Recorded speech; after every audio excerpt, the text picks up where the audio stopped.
CTV ನ್ಯೂಸ್ಗೆ ಸ್ವಾಗತ. ಇದೀಗ ಮುಖ್ಯಾಂಶಗಳು. ಎಲ್ಲರಿಗೂ ನಮಸ್ಕಾರಗಳು. ತಮಗೆಲ್ಲ ತಿಳಿದಿರೋ ಪ್ರಕಾರ IDSMT ಕಾಂಪ್ಲೆಕ್ಸ್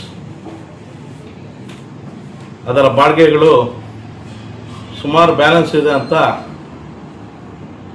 ಸುಮಾರು 6 ರಿಂದ 8 ತಿಂಗಳ ಹಿಂದೆ ನಗರಸಭೆಯಿಂದ ಬೀಗ ಹಾಕಿಗಳಿರೋದು ನೀವು ಕಂಡಿದ್ದೀರ. ತದನಂತರ ಬಾಡಿಗೆ ಎಲ್ಲ ವಸೂಲಾತಿ ಮಾಡಿ ಎಲ್ಲ ಬಾಡಿಗೆಗಳು ಅಪ್ಡೇಟ್ ಮಾಡಿದ್ದಾರೆ. ಭಾಳಷ್ಟು ಜನರು ಸಾಲ ಸೂಲ ಮಾಡಿದ್ದಾರೆ, ಒಡವೆಗಳು ಗಿರ್ವಿ ಇಕ್ಕಿದ್ದಾರೆ. ನಾನು ಹೇಳ್ತಾ ಇರುವಂಥ ಮಾತುಗಳಲ್ಲ, ಇದು ಯಾರಲ್ಲಿ ಓನರ್ಸ್ ಇದ್ದಾರೆ, IDSMT ಇದು ಕಾಂಪ್ಲೆಕ್ಸಲ್ಲಿ ಓನರ್ಸ್ ಯಾರಿದ್ದಾರೆ ಅವ್ರು ಹೇಳಿರುವಂಥ ಮಾತುಗಳು. ಮೊನ್ನೆ ನಮ್ಮ ಜಿಲ್ಲಾಧಿಕಾರಿಗಳು ಸಭೆ ಮಾಡ್ತಾರೆ. ಈಗ ಆ ಬಿಲ್ಡಿಂಗ್ ಡೆಮಾಲಿಷ್ ಮಾಡಬೇಕು, ಆದಷ್ಟು ಬೇಗ ನೀವೆಲ್ಲ ಆ ಅಂಗಡಿಗಳು ಖಾಲಿ ಮಾಡಬೇಕು, ನಾವು ಡೆಮಾಲಿಷ್ ಮಾಡಬೇಕಂತ. ಅಲ್ಲಿ ಪಾಪ ಮಹಿಳೆ ಕಣ್ಣಲ್ಲಿ ನೀರು ಹಾಕ್ಕೊಳ್ತಾರೆ, ಕೇಳ್ಕೊಳ್ತಾರೆ, ನಮಗೆ ಸ್ವಲ್ಪ ಸಮಯಾವಕಾಶ ಕೊಡಿ, ನಾವು ಸಾಲಗಳು ಮಾಡಿದ್ದೀವಿ, ಏಕಾಏಕಿ ಈ ರೀತಿ ಮಾಡಿದ್ರೆ ಕಷ್ಟ ಆಗತ್ತೆ, ಮತ್ತು ಸಾಲವನ್ನು ಮರುಪಾವತಿ ಮಾಡೋಕ್ಕೆ ಭಾಳ ಕಷ್ಟ ಆಗತ್ತೆ, ನಮಗೆ ಅಂಗಡಿಗಳಿರಲ್ಲ, ನಾವು ಬೇರೆ ಕಡೆ ಹೋಗಿಬಿಟ್ಟು ವ್ಯಾಪಾರ ಮಾಡೋಕ್ಕೆ ಆ ವ್ಯಾಪಾರ ಅಷ್ಟು ನಡೆಯೋದಿಲ್ಲ, ದಯವಿಟ್ಟು ಸ್ವಲ್ಪ ಸಮಯಾವಕಾಶ ಕೊಡಿ ಅಂತ ಕೋರ್ತಾರೆ. ಮತ್ತು ಅಲ್ಲಿರುವಂಥ ಸುಮಾರು ಜನರು ಅವರು ಒಂದೊಂದು ರೀತಿಯಲ್ಲಿ ಅವ್ರವ್ರ ಬಾಧೆಗಳು ಹೇಳ್ಕೊಳ್ತಾರೆ. ಆದರೆ ನಮ್ಮ ಜಿಲ್ಲಾಧಿಕಾರಿಗಳು ಇಲ್ಲ, ನಾನು ಇಲ್ಲಿ ನನ್ನ ಜವಾಬ್ದಾರಿ ಇದೆ, ನಾನು ಅಡ್ಮಿನಿಸ್ಟ್ರೇಟರ್ ಆಗಿದ್ದೀನಿ ನಗರಸಭೆಗೆ, ನಿಮಗೆ ಸಮಯಾವಕಾಶ ಜಾಸ್ತಿ ದಿನ ಕೊಡೋಕ್ಕಾಗಲ್ಲ, ಸ್ವಲ್ಪ ಸಮಯದಲ್ಲಿ ನೀವೆಲ್ಲ ಖಾಲಿ ಮಾಡಬೇಕು ಅಂತ ಹೇಳ್ತಾರೆ. 10 ದಿವಸದಲ್ಲಿ ಅದು ಹೇಳ ನಂತರ ಎಲ್ಲ ಒಪ್ಕೊಳ್ತಾರೆ. ಕೆಲವರು ನೀವು ರೈಟಿಂಗಲ್ಲಿ ಕೊಡಿ ನಮಗೆ, ಈ ಥರ ಮತ್ತೆ ನಮ್ಗೆ ಅಂಗಡಿಗಳು ಕೊಡ್ತೀರಾ ಅಂತ ಕೇಳ್ತಾರೆ. ಕೊಟ್ಟಿದ್ದಾರೋ ಇಲ್ಲೋ ಗೊತ್ತಿಲ್ಲ ನನಗೆ. ಅದಾದ ಮೇಲೆ ಯಾವುದೇ ಕಾರಣಕ್ಕೂ ನಾವು ಬಿಡೋದಿಲ್ಲ, ನಾವು ಡೆಮಾಲಿಷ್ ಮಾಡಬೇಕು, ಖಾಲಿ ಮಾಡಲೇಬೇಕು ಅಂತ ಹೇಳ್ತಾರೆ. ನಾನು ಒಂದು ಹೇಳಕ್ಕೆ ಇಷ್ಟಪಡ್ತೀನಿ, ಯಾವುದೋ ಒಂದು ಕೆಲಸ, ಸರ್ಕಾರಿ ಕೆಲಸ ಅಥವಾ ಟೆಂಡರ್ ಮಾಡಬೇಕಾದ್ರೆ, ಒಂದು ಬಿಲ್ಡಿಂಗ್ ಕಟ್ಟಬೇಕಾದ್ರೆ, ಒಂದು ಬಿಲ್ಡಿಂಗ್ ಮೇಲೆ ಒಂದು ಬಿಲ್ಡಿಂಗ್ ಕಟ್ಟಬೇಕಾದ್ರೆ ಫೀಸಿಬಿಲಿಟಿ ರಿಪೋರ್ಟ್ ಬೇಕು. ಏನು ಬೇಕು? ಫೀಸಿಬಿಲಿಟಿ ರಿಪೋರ್ಟ್ ಬೇಕು. ಇಲ್ಲಿ ತಮಾಷೆ ಮಾತೇನೆಂದರೆ, ಇವತ್ತು ಏನು ನೀರಿಗೆ ಫೀಸಿಬಿಲಿಟಿ ರಿಪೋರ್ಟು ಅದು ಗಟ್ಟಿಯಾಗಿಲ್ಲ, ಶಿಥಿಲಗೊಂಡಿದೆ, ಅದು ಡೆಮಾಲಿಷ್ ಮಾಡಬೇಕಂತ ಏನು ಹೇಳ್ತಾ ಇದ್ದಾರೆ ಅಧಿಕಾರಿಗಳು, ಅದು ಮೇಲೆ ನಮ್ಮ ಸಚಿವರು ಫುಟ್ಪಾತ್ ವ್ಯಾಪಾರಸ್ಥಕ್ಕೆ ಬಿಲ್ಡಿಂಗ್ ಕಟ್ತೀನಿ ಅಂತ ಹೇಳಿದ್ರಲ್ಲ, ಅದರ ಮೇಲೆ IDSMT ಮೇಲೆ ಕಟ್ತೀವಿ ಅಂತ ಹೇಳಿದ್ರಲ್ಲ, ಅದಕ್ಕೆ ಕೊಟ್ಟಿರುವಂಥದ್ದು ಏನು, ಈ ಬಿಲ್ಡಿಂಗ್ ಕಟ್ಟರೆ ಅನುಹಾತಗಳಾಗತ್ತೆ, ಕಟ್ಟಕ್ಕೆ ಯೋಗವಿಲ್ಲ ಅಂತ ಹೇಳ್ತಾ ಇರೋದು. ಫೀಸಿಬಿಲಿಟಿ ರಿಪೋರ್ಟ್ ಕೊಡಬೇಕಾದ್ರೆ ಮೊದಲು ಫೌಂಡೇಶನ್ ನೋಡ್ತಾರೆ, ಮೇಲೆ ಕಟ್ಟರೆ ತಟ್ಕೊಳತ್ತಾ, ಮತ್ತಲ್ಲ ಹಾಕಿರುವಂಥ ಕಾಲಮ್ಸು, ಬೀಮ್ಸು, ಅದು ಆ ವೇಟ್ ತಡತ್ತಾ, ತದನಂತರ ಎಷ್ಟು ವರ್ಷ ಅದು ಈ ಬಿಲ್ಡಿಂಗ್ ಅಂತೂ ನೋಡ್ತಾರೆ. ಆದಮೇಲೆ ಲೋಡ್ ಬೇರಿಂಗ್, ಈ ವೇಟ್ ಹಾಕಿದ್ರೆ, ಈ ತೂಕ ಹಾಕಿದ್ರೆ ಅದು ತಡ್ಕೊಳತ್ತ ಅಂತದು, ಇವೆಲ್ಲ ನೋಡಿ ಫೀಸಿಬಿಲಿಟಿ ರಿಪೋರ್ಟ್ ಕೊಡ್ತಾರೆ.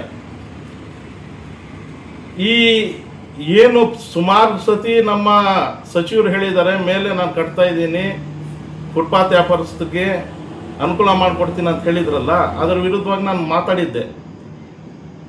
ಈ ಬಿಲ್ಡಿಂಗ್ ಮೇಲೆ ಬಿಲ್ಡಿಂಗ್ ಕಟ್ಟರೆ ಇರಲ್ಲ, ಬಿದ್ದೋಗ್ಬಿಡತ್ತೆ, ಆ ಫೀಸಿಬಿಲಿಟಿ ಇಲ್ಲ ಇದರಲ್ಲಿ ಅಂತ ನಾನು ಹೇಳಿದ್ದೆ.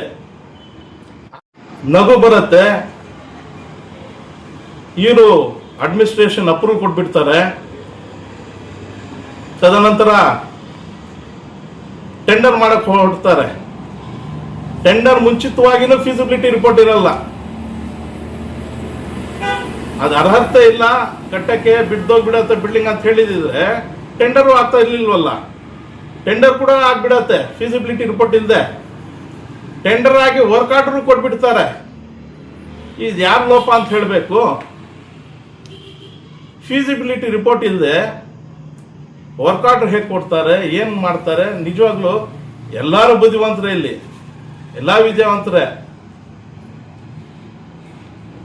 ಏನ್ ಮಾಡಬೇಕು? ಫೀಸಿಬಿಲಿಟಿ ರಿಪೋರ್ಟ್ ಇಲ್ಲದೆ ಎಲ್ಲ ಆಗ್ಬಿಡತ್ತೆ ಇಲ್ಲಿ ಪ್ರಾಸೆಸ್. ಮಾನ್ಯ ಜಿಲ್ಲಾಧಿಕಾರಿಗಳು ಗೊತ್ತಿದ್ಯೋ ಇಲ್ವೋ ಗೊತ್ತಿಲ್ಲ. ಮತ್ತೆ ನಮ್ಮ CMಗೆ ಯಾಮಾರಿಸ್ತಾರೆ ಇವರು. CM ಇಂದ ಓಪನಿಂಗ್ ಸೆರೆಮನಿ ಮಾಡಿಸ್ತಾರೆ. ಏನು ಪೂಜೆಗಳು ಮಾಡಿಬಿಟ್ಟು ಅದರಲ್ಲಿ ಈ ವರ್ಕು ಇದೆ, ಅವ್ರಿಗೂ ಯಾಮಾರಿಸ್ತಾರೆ. ಈಗ ಜ್ಞಾನ ಆಗಿ ಬಂದಿರೋದು, ಫೀಸಿಬಿಲಿಟಿ ರಿಪೋರ್ಟ್ ಈ ರೀತಿ ಇದೆ, ನಾವು ಕಟ್ಟಂಗಿಲ್ಲ, ಮೇಲೆ ಮಾಡಂಗಿಲ್ಲ ಅಂತ. ಮೇಲೆ ಅಂತ ಹೇಳೇ ಇಲ್ಲ ಇವತ್ತವರೆಗೂ. ಆ ಫೀಸಿಬಿಲಿಟಿ ರಿಪೋರ್ಟ್ ಕೊಟ್ಟಿರುವಂತದ್ದು ಮೇಲೆ ಬಿಲ್ಡಿಂಗ್ ಕಟ್ಟರೆ ಕೆಳಗಡೆ ಬಿದ್ದೋಗ್ಬಿಡತ್ತೆ. ಕೆಳಗಡೆ ಇದ್ದಿದ್ದ ಬಿಲ್ಡಿಂಗು ಏನು ಇನ್ನ 10-20 ವರ್ಷ ಇರ್ತಾ ಇತ್ತು, ಅದೇನು ತೊಂದರೆ ಇರಲಿಲ್ಲ. ಬಹುಶಃ ನಾನು ಅಂದ್ಕೊಂಡಿದ್ದೀನಿ ಇವ್ರ ಮೇಲೆ ಕಟ್ಟಕ್ಕೆ ಕೆಳಗಡೆ ಇರುವಂತದ್ದು ಹೋಯ್ತು ಸಬ್ಜೆಕ್ಟ್. ಫೀಸಿಬಿಲಿಟಿ ರಿಪೋರ್ಟ್ ಇಲ್ಲ, ವರ್ಕ್ ಆರ್ಡರ್ ಕೊಟ್ಬಿಟ್ರು, ಅವನು ಯಾವನ ಕಾಂಟ್ರಾಕ್ಟ್ ಬಂದ, ಎಲ್ಲ ಮೇಲೆ ಇದು ಸುರ್ಕಿ ಎಲ್ಲ ಕಿತ್ತಾಕ್ಬಿಟ್ಟ. ಆವಾಗ ಫೀಸಿಬಿಲಿಟಿ ಇಲ್ಲ, ಕಟ್ಟಂಗಿಲ್ಲ. ಹಾಗೆ ಬಿಟ್ಟಿದ್ರೆ ಈ ಸಮಸ್ಯೆಗಳೇನೇ ಇರ್ತಾ ಇರ್ಲಿಲ್ಲ. ಬಹುಶಃ ಇನ್ನ ಒಂದು 10-20 ವರ್ಷ ಇರ್ಬೋದಾಗಿತ್ತೇನೆ, ಎಲ್ಲರೂ ಜೀವನ ಮಾಡ್ಕೊಂಡು ಆರಾಮಾಗಿರ್ಬೋದಾಗಿತ್ತು. ಇವತ್ತು 170 ಜನ ಇದ್ದಾರಂತೆ ಅಲ್ಲಿ ಅಂಗಡಿಗಳು ಇಟ್ಕೊಂಡು. ಪರ್ಯಾಯ ವ್ಯವಸ್ಥೆ ಎಲ್ಲ ಮಾಡ್ಕೊಳ್ಳಿ, ಎಲ್ಲಿ ಹೋಗೋದವರು?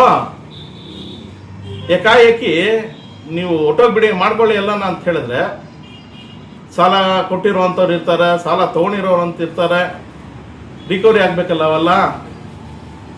ಅಟ್ಲೀಸ್ಟ್ ಅವ್ರಿಗೆ ನನ್ನ ಮನವಿ, ಜಿಲ್ಲಾಧಿಕಾರಿಗಳಿಗೆ ನನ್ನ ಮನವಿ, ಏನು DCC ಬ್ಯಾಂಕ್ ಇದೆ, ಹೇಗೋ ಅದು ಇಂಡೋರ್ ಸ್ಟೇಡಿಯಂ ಮಾಡಕ್ಕೆ ಕೊಟ್ಟಿದ್ದಾರೆ, ಅಲ್ಲಿರುವಂಥ ಜಾಗ ಕೊಡಲಿ.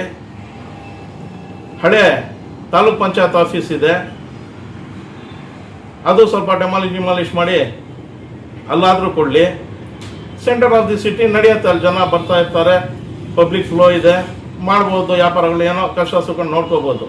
ನೀವು ಮಾಡ್ತಾ ಇರೋದು ಕೆಟ್ಟ ಕೆಲಸ ಅಂತ ನಾನು ಹೇಳ್ತಾ ಇಲ್ಲ, ಒಳ್ಳೆ ಕೆಲಸನ ಆಗಲಿ, ತೊಂದರೆ ಏನಿಲ್ಲ. ಆದರೆ ಈ ಏನು ಮಾಡಿದ್ದೀರ ಕೆಲಸ ಇವತ್ತವರೆಗೂ ನೀವು ಹೇಳ್ತಾ ಇಲ್ಲ. ಫೀಸಿಬಿಲಿಟಿ ಇಲ್ದಿರುವಂಥದ್ದು ಮೇಲೆ ಕಟ್ಟಕ್ಕೆ, ಕೆಳಗಡೆಕ್ಕೆಲ್ಲ ನೀವು ಯಾವಾಗ ಮೇಲೆ ನಾ ಕಟ್ತೀನಿ ಅಂತ ಹೊರಟ್ರು, ಆವಾಗ ಅದು ಆ ಡ್ಯೂರಬಿಲಿಟಿ ಇಲ್ಲ, ಆ ಸ್ಟ್ರೆಂತ್ ಇಲ್ಲ, ತಡ್ಕೊಳೋಂಥ ಶಕ್ತಿ ಇಲ್ಲ ಈ ಬಿಲ್ಡಿಂಗ್ ಅಂತ ಹೇಳಿದ್ರು ಅವರು. ಫೀಸಿಬಿಲಿಟಿ ಕೊಟ್ಟಿರೋದಂತೂ ಇವತ್ತವರೆಗೂ ಹೇಳಿದ್ದೀರಾ ಮಾಧ್ಯಮ ಅವ್ರಿಗೆ? ಯಾರನ್ನ ಜಿಲ್ಲಾಧಿಕಾರಿ ಆಗಲಿ, ನಮ್ಮ ಮಂತ್ರಿಗಳಾಗಲಿ ಈ ಥರ ಬಿಲ್ಡಿಂಗ್ ಕಟ್ಟರೆ ಬಿದ್ದೋಗ್ಬಿಡತ್ತೆ, ಇರಲ್ಲ, ಸ್ಟೆಬಿಲಿಟಿ ಇಲ್ಲ ಅದರಲ್ಲಿ ಅಂತ ಆ ಫೀಸಿಬಿಲಿಟಿ ರಿಪೋರ್ಟ್ ಬಗ್ಗೆ ಹೇಳಿದಾರಾ? ಕೆಳಗಡೆ ಇದ್ದಿದ್ದು ಬಿಲ್ಡಿಂಗ್ ಚೆನ್ನಾಗಿತ್ತು, ಇನ್ನ ಒಂದು 10-20 ವರ್ಷ ಇರ್ತಾ ಇತ್ತು. ಯಾವಾಗ ಇದು ಐಡಿಯಾ ಮಾರ್ಕೆಟ್ ನೀವು ಮಾಡಿದ್ರಲ್ಲ, ಅದೇ ಸಮಯದಲ್ಲಿ PCR ಕಾಂಪ್ಲೆಕ್ಸ್ ಮಾಡಿದ್ದು. 3 ಫ್ಲೋರ್ಸ್ ಕಟ್ಟಿದ್ದಾರೆ, ಚೆನ್ನಾಗಿ ಗಟ್ಟಿಯಾಗಿದೆ ಅವೆಲ್ಲ. ಇದು ಆವಾಗ ಸುಮಾರು ಸಮಸ್ಯೆಗಳಾಯಿತು, ಅದಕ್ಕೆ ಆ ರೀತಿ ಆಗಿರ್ಬೋದು.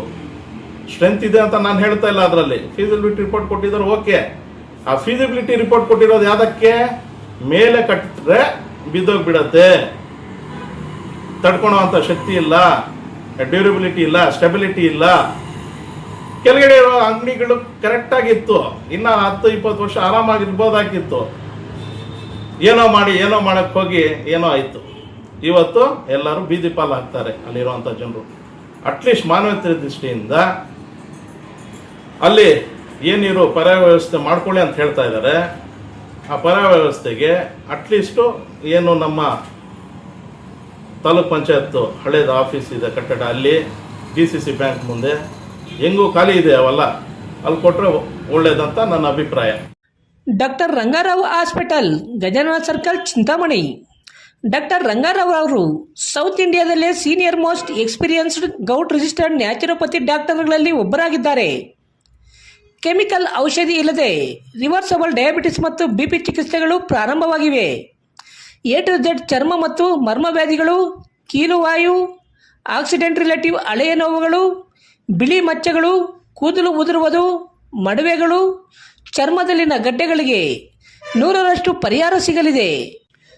ಧೂಮಪಾನ, ಮದ್ಯಪಾನವನ್ನು 100% ಗುಣಪಡಿಸಲಾಗುವುದು. ವಿವರಗಳಿಗೆ 9916731170 ಸಂಪರ್ಕಿಸಬಹುದು.